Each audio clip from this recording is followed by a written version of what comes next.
പണ്ട് നമ്മളാണ് full time food exploration. അതിനുശേഷം നമ്മൾ നാടൊക്കെ വിട്ട് ഒരാൾ ഓടി. അപ്പം ഇപ്പോഴാണ് തിരിച്ചു വന്നിരിക്കുന്നത്. ഊര് തെണ്ടിയിട്ട് തിരിച്ചു വന്നിട്ടുണ്ട് ഇവിടെ വീണ്ടും തിന്നു പിടിക്കാൻ. നമ്മൾ സീ ഫുഡ് ലവറാണ്.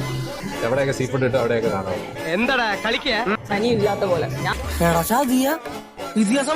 ഇപ്പൊ സനി ഡയറ്റ് അല്ലേ, ലൈറ്റൊക്കെ വിട്ടിട്ട് 4 പറയാം.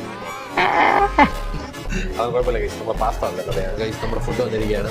ഇതാണ് എൻ്റെ സ്പെഗറ്റി. ഇത് ഞാൻ ഇടയ്ക്കിടയ്ക്ക് കഴിക്കുന്നതാണ്. സ്വാഭാവികം. എങ്ങനെയുണ്ട് സ്ട്രോഗനോഫ്?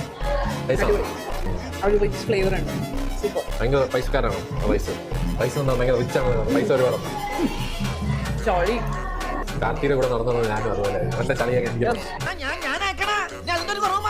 ഞാൻ ചായ കട എക്സ്പ്ലോറിംഗ് പരിപാടി നടന്നു. ചായ കുടിക്കാന്ന് പറയുമ്പോൾ എനിക്ക് സത്യം തന്നെ ഒരു സ്ഥലവും മനസ്സിൽ വരാറുണ്ട്. അരിപ്പേരാ തിരക്കിലോടായിരുന്നു എനിക്ക് പോകാൻ വയ്യ.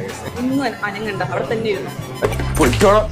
ഒരുമാതിരി അമ്മൂമ്മമാരെ പോലെ കണ്ടാക്കടിക്കാൻ മാത്രമാണ്. നമുക്കിട്ടെന്ന് വെച്ചല്ലേ മനുഷ്യന് രക്ഷയില്ല. ചായ കുടിക്കാൻ വരില്ല. ഫുഡ് ഡാഡി അത്ര ഫുഡ് ഡാഡി, നിങ്ങൾ ഫുഡ് ഡാഡി അല്ല, ഞാൻ ചായ ഡാഡിയല്ല, ഫുഡ് അപ്പൂപ്പൻ, ഡാഡി അല്ല. അയ്യോ എന്താ പാപ്പ, എനിക്കൊന്നുമില്ല. ആ ചെറ്റോടൊന്ന് വായടയ്ക്കാം വെച്ച് വരുത്തി ഞാൻ എന്നെ തന്നെ അവമാനിക്കാൻ വേണ്ടി കൊണ്ടുവന്ന തങ്കക്കുറവേ. നമ്മൾ ഈ നാണം കേട്ടല്ലേ. ഇതാണ് grand dad. Food grand dad ആണ്, ഫുഡ് ഗ്രാൻഡ് ഡാഡ്. ഏതൊന്നും കാര്യമൊന്നും എന്റെ പിള്ളേർക്ക് അറിയാം. ഞാൻ യോ ആണ്, യോ. അതിപ്പോ പറയാൻ കഴിയില്ല. ഏത് യോ? യോ യോ ഉണ്ടയാണ് തൊപ്പി വെച്ചിറങ്ങാം. ഡാഡി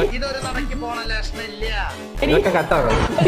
ഇതൊന്നും ഞാൻ ഇടൂല. മന്ദബുദ്ധി പിടിച്ച് ഇതിന്റെ അകത്തോട്ട് കയറ്റി എന്നെ പറഞ്ഞാൽ അറിയാലോ.